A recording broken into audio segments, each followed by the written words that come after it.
title of this conversation is Artist Takes the Street.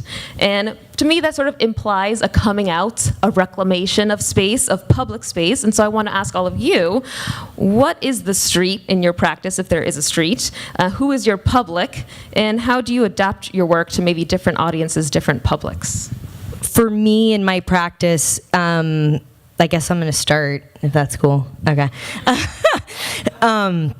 For me, in my practice, the street is the idea of being in the public space, whether that's actually a physical street, the site of the street, or the media, or social media, etc. And so what I try to do with a lot of the work that I've been doing, honestly, for a long time, but especially ramped up since the 2016 election, has been engaging with the public, whether that's in an art context, a literary context, a cultural context, or outside of that. So my practice has opened up, and I've been using stand-up comedy. I do a lot of performance work. I've been using rap music. I've been using political engagement, actual protest, making protest banners, to have dialogues that might not normally happen. So being Iranian American, for me, I pass as white. You wouldn't look at me and necessarily think I wasn't white. And so I think I have this privilege of passing between a lot of different communities. And in that way, I'm using that privilege to pass between a lot of different media that allow for a greater dialogue to happen, and conversation and catharsis, ideally, to happen, to have a broader dialogue. I think the street is a responsibility. And I also think that sometimes it's kind of dangerous, maybe, to think that the streets are only to be taken in huge amounts and in big sizes.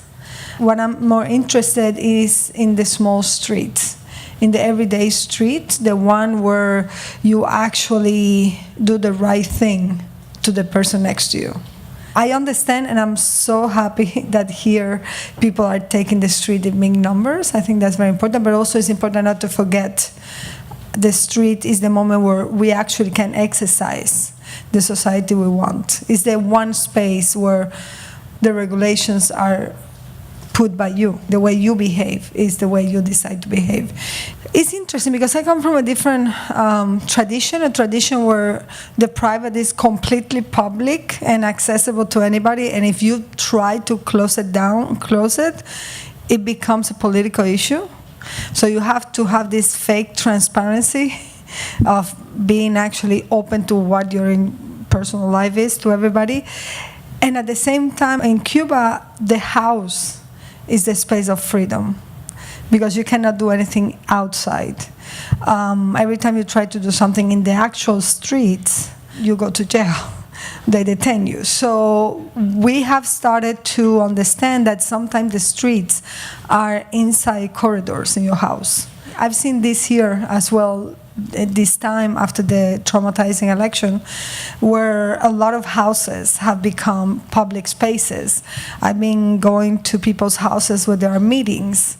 So I think that for me is also the street. Yeah, I think, post-election being a marker for so many, but even before then, houses, community centers, they end up being the spaces where marginalized people find each other, find community. I think Amy's point about privilege is well taken, because even though we can say, of course, New York and the US is different from Cuba, there's certainly communities that don't feel as comfortable in the streets if you look at that Philly Starbucks fiasco, clearly there's markers for certain people who are not given that freedom of the street. Anne, I'd love to turn it over to you for your thoughts about where poetry hits the streets.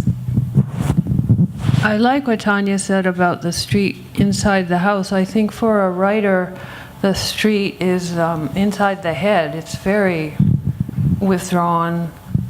There's a kind of, what did Amy call it, a feedback loop? There's a feedback loop from the sense I get doing readings of what people are feeling, and there's a feedback loop from teaching, because I teach at NYU. And some kind of vibration is set up by poetry, kind of like this one. The other is that a sort of connection feedback loop, if you like, I have with history, because what I do in writing often is translate things from antiquity, and that whole atmosphere of thought that existed in the 5th century BC can also be a street for me, for a writer, because I, think, what would Sophocles make of this sentence, and then I change it. So there's both those levels, I think, for a writer.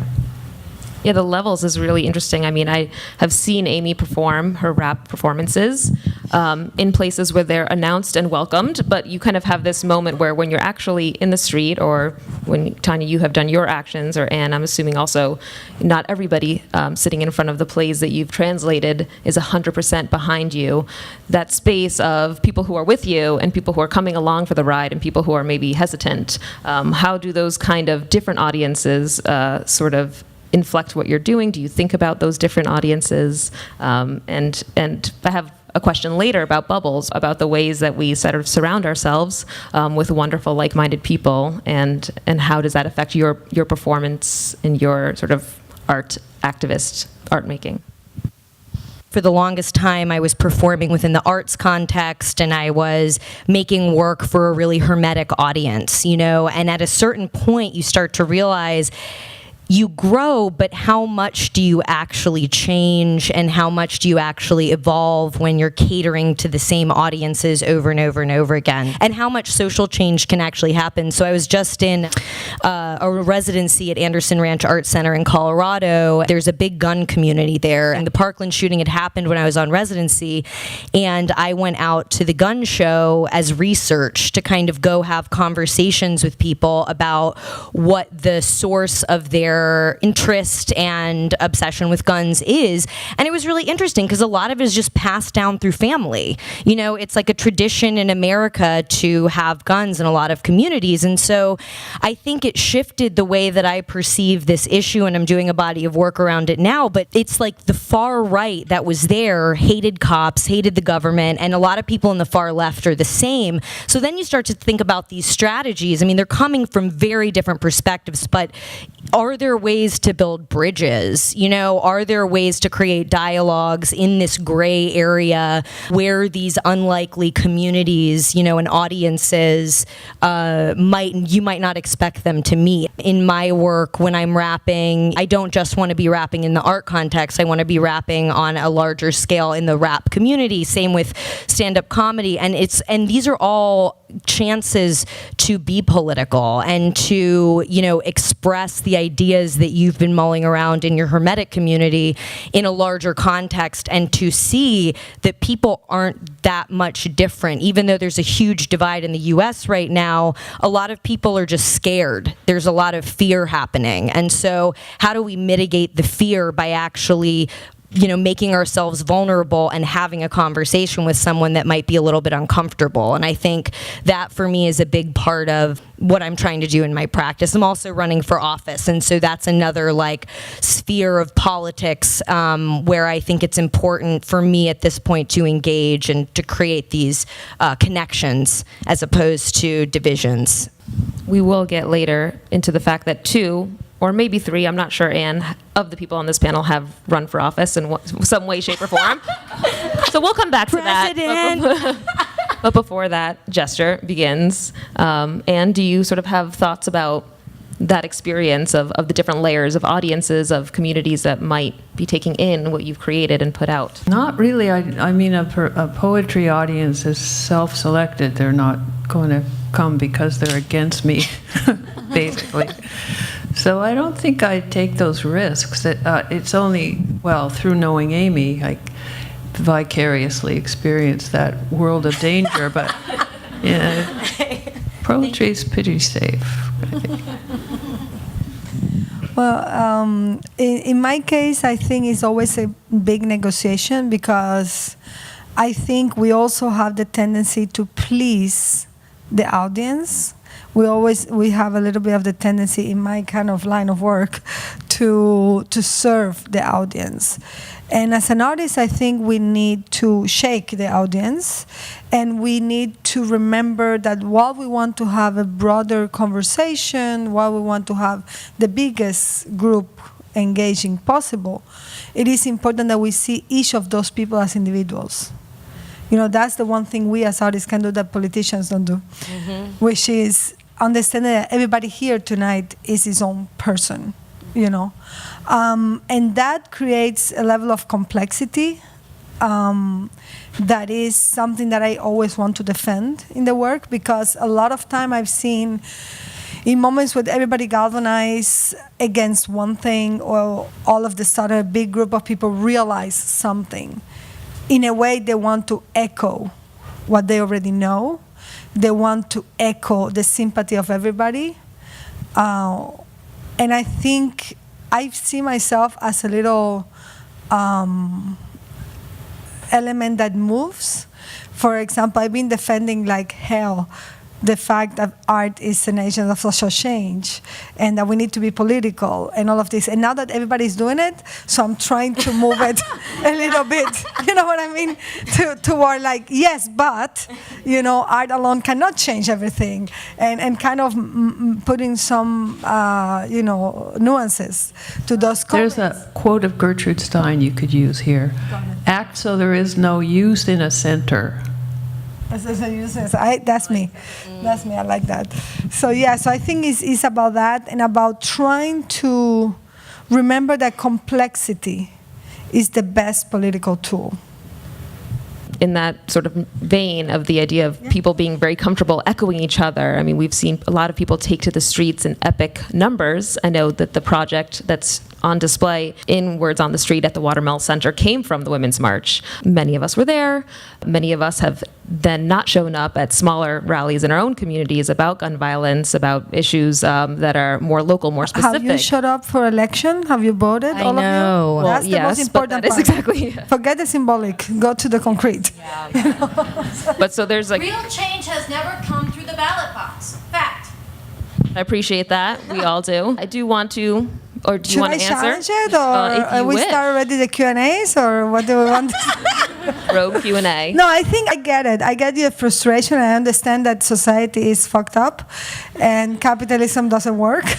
Definitely. But other than that, I think there is also a symbolic on having a more diverse group of people sitting in those chairs. People that maybe are new to the job and maybe are a little more fresh than those people that have been there for 60 years or 40 years, you know, who are already corrupt. So I understand, and I'm a quasi-anarchist person, so I get it. What I like about the Women March is that it was a very clear political gesture. Seeing those two photos the day before the opening, and that day, that was the best slap in his face ever. So I think doing the voting and putting people of color and people from different gender identification in position of power might not change things right away, but might be a wall, a good wall, a firewall to, wow, okay, I won't say anything else. A firewall. They heard A you, firewall Tania. to actually, you know, super extreme things that are happening that we don't know about inside those circles of power. But I hear you. Both levels are really important. I'm from Jersey City, and I think 4 years ago, there was an 18-year-old who ran for the Board of Education. He was voted down, and then this time he got in. And it's sort of, you know, radical, amazing that somebody who was just in high school should be talking about education. That's and the educational actually system, so. the story of Michael Moore. I don't know if you guys knew that. Yeah, he ran for office at a really young age, and then through that, I think, gained the courage to become the figure that he is today. So it's, yeah, I think it was the Board of Education, but I can't remember. The school board is what it was. Yeah, it was a school board. That's right. And the other thing, I'm sorry, I get passionate about that subject. So the other thing is, like, we always feel that everything ends the day we vote. And this is the day when everything starts. Democracy is not voting. Democracy is the possibility you have to make people accountable and to push people for your agenda and to be present in the circles of power. So I think that's also something that, unfortunately, And I don't know if you agree. Yeah, and the other thing I would say is just the local, too, is getting involved at the local level to make change in your everyday life and community. Like, there was just voting for participatory budgeting in New York. There's controversy over that, too, but, like, that is a way that you could actually put money towards what you want to see changed. So those little things, you know, shift the dial ever so slightly. The more trans people, the more queer people, people of color we see, the more hope it gives to a younger generation to stand out, like we saw the people standing out in Parkland and whatnot. So it's kind of, you know, those little shifts are important as well, I would just say. And I think to be a citizen is to participate. I think there is here in the United States, I've been very shocked about what it means to be a citizen and not a citizen, especially because I come from my immigrant community. I have my papers, but many of my friends who are undocumented. So I'm very interested in understanding, can we shift this idea of citizenship in this country? Some of my undocumented friends are giving more time and more energy to make this country democratic than some of the Americans. Super well said, Tania. Thank you. I'm going to leap right into the question about how you both ran for office. So, Tania, you, in October 2016, held a civic exercise / performance where you ran for president of Cuba to call attention. It's a gesture. I know. A gesture to call attention to disempowerment and what you're talking about right now, this idea of disempowered citizens. And then, Amy, you literally ran for city council. Yes. And then conceded. Right. But will continue to run. So I just love to kind of dive into that conversation about where creativity and bureaucracy and all these things kind of come together. Well, I was part of a group in Cuba called Another 18, which is 2018, which is this year, and also a group called Citizens for the Change. And these were a group of activists and citizens who were fed up because they're not represented, and they say, okay, we should run. And I was one of the two artists there, so I decided to do a campaign with them, and I said, okay, I'll do a campaign. And actually, I never said, if you look at the video, I never said president. So this is how people put the stuff on you like they want, you know? I said, let's run for all these posts. I will run, you can run. You propose yourself. I will propose myself. Of course, the Cuban government made impossible. Not only me, but the 82 people who were going to run. More than half of them got in prison for stupid things. Like literally, they came home and said, "Oh, we suspect that maybe, perhaps, you have robbed." And then they took you in prison and they make a case, so therefore you cannot run, because you have a case, an open case. In my case, in the case of other people who are intellectuals, it was too gross, and we have also the protection of being here and being able to speak in an international scale. So what they did is they, in my specific case, also in another firm, they changed all the time the meeting of where, you know, the event of you proposing, until literally the last time they changed it. I said, but when is it? The woman said, I don't even know myself. Well, like, they don't want to tell me. And she's the head of the commission of election in my neighborhood. I'm like, what the hell? So they did all these tricks, you know. And even then, I did an action the day of the vote when I demanded the person there to tell me if they're going to count the negative ballots. Because one thing they do in Cuba is if you say no or whatever you want to say in contesting this, you don't exist. So they only count the positive ones. So, and it's ironic that you asked for presidency, because today it was announced that we have a new president in Cuba, which is fake. Please do not believe it. Please beg you, do not believe it. When you hear Putin, the other guy, Mendeleev, I don't know, the other guy, as a president, and him being in the background, taking all the, you know, moving all the threads, you believe it. So I please beg you to believe that Raul Castro has done the exact same thing. He's going to be the president of the Communist Party until 2021, which is basically the one who runs the show. And he put this other guy, so when they do the change of the currency, which they desperately have to do, he'll take the blame. Believe me, it's all fake. And it's all to please you guys, the foreigners, to say, oh, wow, changes in Cuba. There is no change. I just want to say that. And yes, I will run, for real. Yes. That's awesome. Because I'm fed up. Yeah, exactly. Well, that was my whole thing. I was so fed up. I was over it, and there was this question about how do we get more involved in social change as artists and as activists, and I said, well, let's figure out how to actually get inside the system and change it from the inside out. To your point, being that I've always been so jaded, I've been an activist for a long time, and I've only felt real social change in the streets or in communities outside of the system, so to speak, but we're at a point where we need as much help as we can get to change that system, and we need to understand what the system is. In the same way that you're describing the elections, the timing changing, I feel like so many of us don't know anything about local politics or anything about the politics of what's happening in New York State, for example, and we have the agency to actually go to community board meetings, to actually make change about what gets funded in our communities, in our city, and in our state that can change the dial, especially being in such a sort of revered and looked at city as New York City. It means a lot to be locally active here.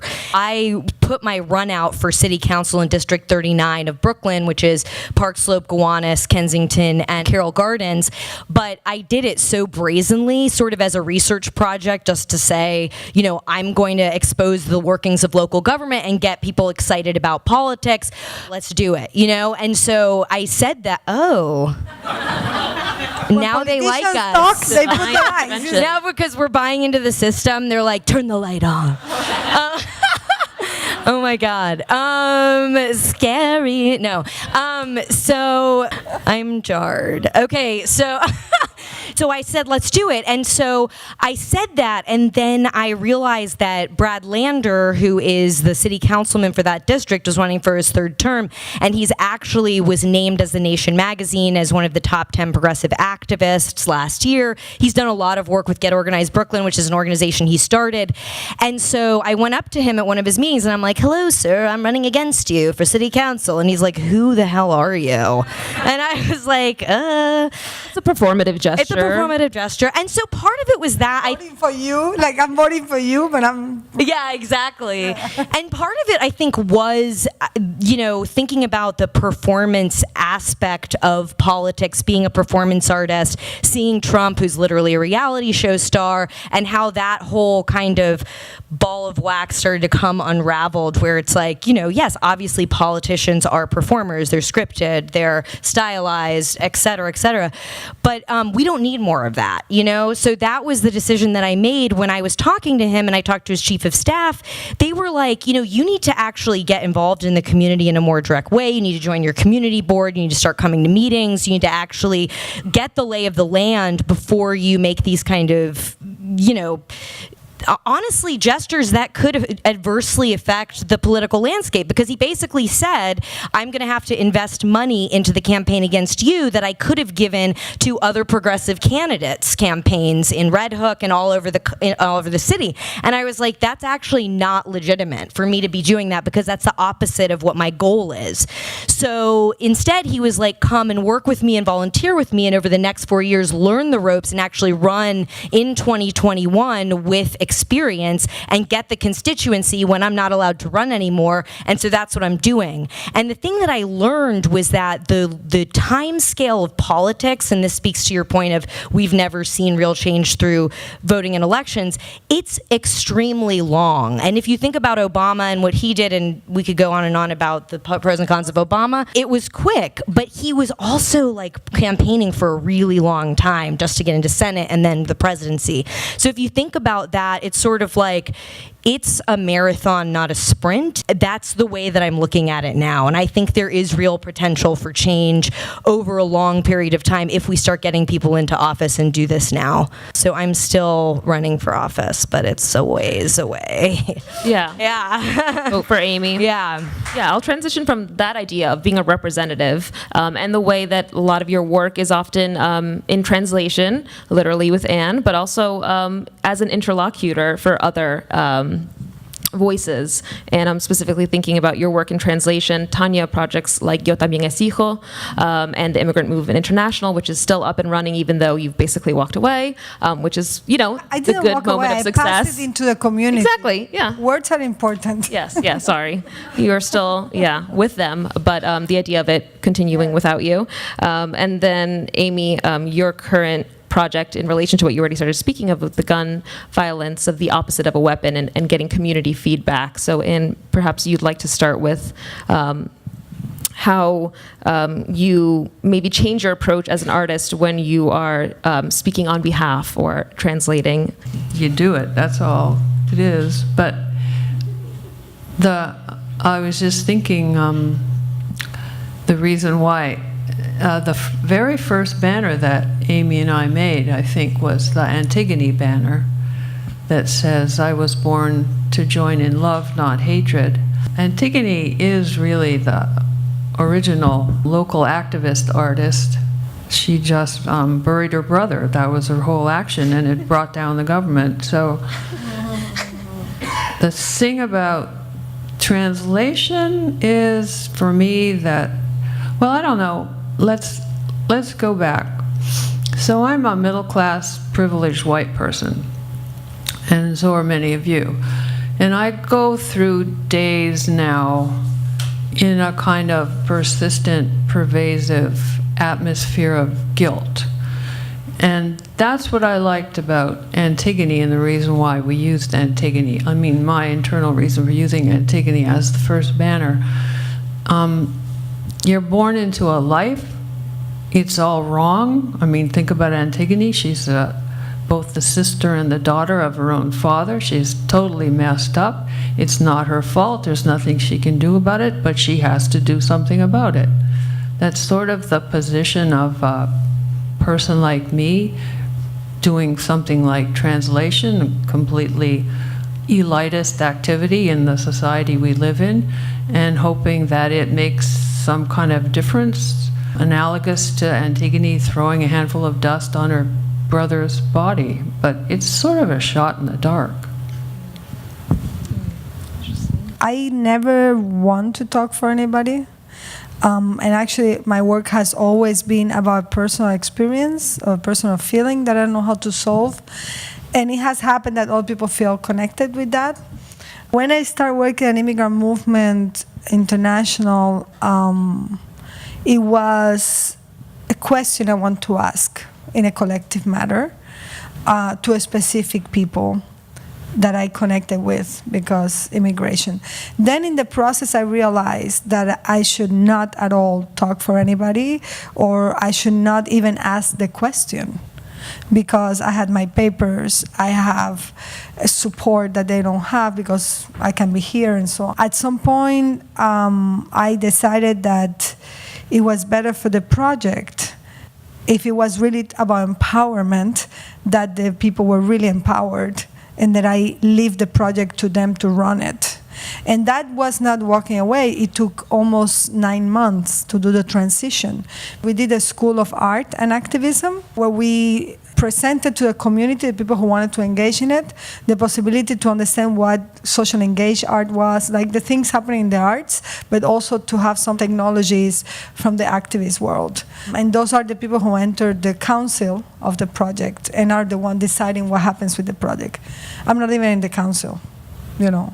And part of the struggle I have as an artist is that institutions are not ready for that. They want art that is about social change, they want art that is political, they always want the name of an artist. Yeah, and I think that's sort of, I went to see Immigrant Movement International not because I'm a child of immigrants, but because Tania Bruguera was associated with it. So. And it's okay. It's okay. Today I was having a meeting with some activists from Italy for a project we're doing against the U.S. military bases there. And it's funny because we were deciding the catalog, and I say, okay, I just want to put no moors. And they say, no, but we have to use you. I was like, okay, you asked for it. That's different. But I'm saying when the institutions, and it's okay, it's usable. I'm glad that you went because of that. But that doesn't mean that I have to talk for them. I'm just a bridge, and a person who can share the privilege or. So in Yo También Exijo, it was the same thing. I saw the thing that was happening in Cuba. I wrote a letter to myself, ideally for Obama and Raúl and the Pope, and then a friend of my sister read it, and she was so emotional about it. And she sent it to a friend, and this other friend put it on the internet, and I was out of my control. And then in a week and a half, we had 20,000 Cubans talking about it on the internet. So it was kind of the first internet art piece, we'll say, of Cuba. But again, I didn't want to represent anybody, Yeah, it seems like there's sort of this core of the personal and your personal experience becoming this platform. So sort of in my position where I am, we talk a lot about the personal is political being sort of the slogan of a kind of feminist art base that people really tend to respond to because you're sharing something about yourself, you're opening yourself up.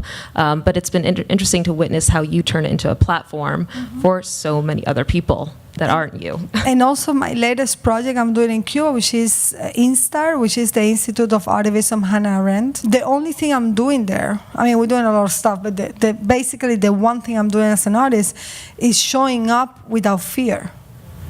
And by doing that, other people feel they can approach the space and not have fear. That's it. So I'm not talking for the others, I'm just being in a certain way. And then people feel they can also, that gives them some sort of permission or protection or something, so. The idea of permission is really interesting when you think about an artist who's able, like you are invoking the idea of social practice art and people sort of coming to something to maybe get something off of their chest or out of their system through this like approved way of existing with art. And so, Amy, maybe you could talk about your Opposite of a Weapon project that you have going on currently. Yeah, it's interesting. So around the time that this Parkland shooting happened, I was in residence, as I was mentioning, in Colorado, and there's a big gun culture there. And so I started, and I'm from Texas originally, so obviously a big gun culture there as well. Like, that's where I was raised. And so I started asking this question, what is the opposite of a weapon? And just kind of put that out there, and to anyone that I could really get my hands on, to friends, to people that I would meet and people that would come through the space, also at the gun show. And so I was able to get a lot of different responses that then I translated into drawings and then translated into ceramic action figures and soft sculptures. We have such a culture of violence and fear, and how can we shift the dial to a culture of disarmament and nonviolence at an earlier age? And is that even possible? Thinking about making soft sculptures, plush toys, things you can hug that serve as the antithesis of a weapon or sort of the opposite, quote unquote, and have them be something that not only, the art world or adults can love, but that children would be excited about and start talking about and putting that idea into their head and that question. And so I made this series of prints that was sort of like a poster, and all the drawings are sort of childlike too, of all the different drawings, and thinking about how you package that and packaging and advertising to children, and how you can sort of infiltrate these other systems of consumption to shift culture. It's all about subverting that culture. And with the project we're doing with Word on the Street, I wanted to give a little, because you started talking about the banners. So Artists on the Street is sort of taken from the project Word on the Street, which is a collaboration between my siblings' artist collective called House of Trees, and it actually started with Anne around the time of Trump's election and the Women's March. And I reached out to her just in desperation of being like, what do we do? You know? So I was asking if there was any language that she could contribute to sort of, encapsulate the moment. And so she gave these beautiful phrases. One was a quote from Antigone, "I was born for love, not hatred." It's 451 BC, and we're still dealing with that. That's something that really hit home when you sent that. So with the language that she gave, I made these large-scale handcrafted felt banners, and we hung them in NYU's Kimmel Center. Anne teaches there. I'm an alumni of that space. And so we had this banner making in advance of the Women's March, and a lot of people from the art community and the creative community who had never protested before came. And it was such a beautiful moment to bond together through making, to get off our devices and just be like in this echo chamber and to actually have a real conversation and to have that catharsis through creativity. And so we did that, and then we marched with those banners in the streets, and then we put them up in arts institutions after that. And so they went into Layla Heller Gallery. I remember seeing it at the Whitney Houston Biennial. At the Whitney Houston Biennial. You can see it in the window. So fabulous. Which is amazing. And then I had the privilege of having a studio visit with Andrew Dinwiddie from Times Square Arts, who saw them and was like, we've been wanting to do a banner project. And so they photographed the banners and reprinted them on advertising space all over Times Square. It was amazing because to think about the heart of commercialism and advertising, kind of the country of the US in a lot of ways, to put the language of resistance in that space was a very important and powerful thing that we were able to do. And not only that, but it was with all women artists, writers, and voices, which, this preface sort of the Me Too movement, but it's all part of the same, unfolding dialogue that's been happening.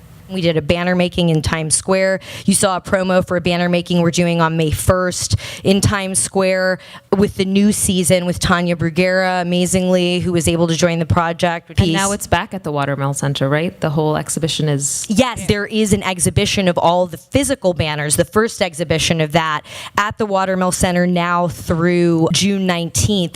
A.M. Holmes wasn't able to be here, and Laurie Anderson are part of the new season, House of Trees with Naomi Shihab Nye. So there's new stuff to go see in Times Square. Part of the commission through the Watermill Center is to give money to this organization, Center for Refugee Services, and all female refugees are like helping fabricate. And in future, Texas, right? Yeah. Out of San Antonio, Texas, and in future will be making their own banners as well. So it's an ongoing, unfolding project. Hi, so excited to see Ann Carson here. The poet's role in such a political time. Do you feel pressure to speak for or to community experiences rather than doing the very personal embroidery? Is it useful to use the poetry as a kind of silk through which to pour all of the noise, to perhaps find some diamonds? Diamonds, yes. I'm in favor of finding diamonds. I don't think those two are mutually exclusive. Attention to the truth of each part of the sentence and the speaking to local history or the issues of the day. You can do both of those things. Through knowing Amy and also through working with Curry, my collaborator, friend, husband, I've done recently performative things involving other people. It doesn't just make a different audience, it makes the experience of doing it stretch. We worked with a guy from Yemen whose family was hit by a drone strike, and we had him come and read part of the text in Arabic. Although it didn't abandon responsibility to making the sentences be diamonds, it involved more reality than my little poetic mind. So I think you can do both of those things even now. My question is for Amy. When you're talking about getting involved in the local government of New York, what struck me was that you failed to mention that we are occupying stolen land. The island of Manhattan belonged to the Lenape people, and this action of getting involved in the local government seems to me to further obscure the history of settler colonialism, the condition upon which the very idea of a citizen is based on. How can we think and develop a critical artistic intervention into politics that tries to change the terms upon we ask for justice rather than just play along with them or work with them? Because otherwise it just seems to me that we end up with somewhat superficial gestures that are more like pandering to a current sensibility rather than do some actual change. Thank you. It's a great comment. I know. Let's clap for that comment. That was great. No, I think that's so true. I mean, that's, everything that we're talking about here is built on one of the biggest genocides, in history of the native and indigenous peoples of this country. I totally agree with you in the sense that you don't want to obscure it by playing into the system. And it's to your point, too, where you're talking about refuse fascism. In my opinion, it's about a balance. It's about working within the systems that are in place to try and subvert them and to create new dialogues and new systems where we can support and raise up people of color, where we can support and raise up indigenous communities.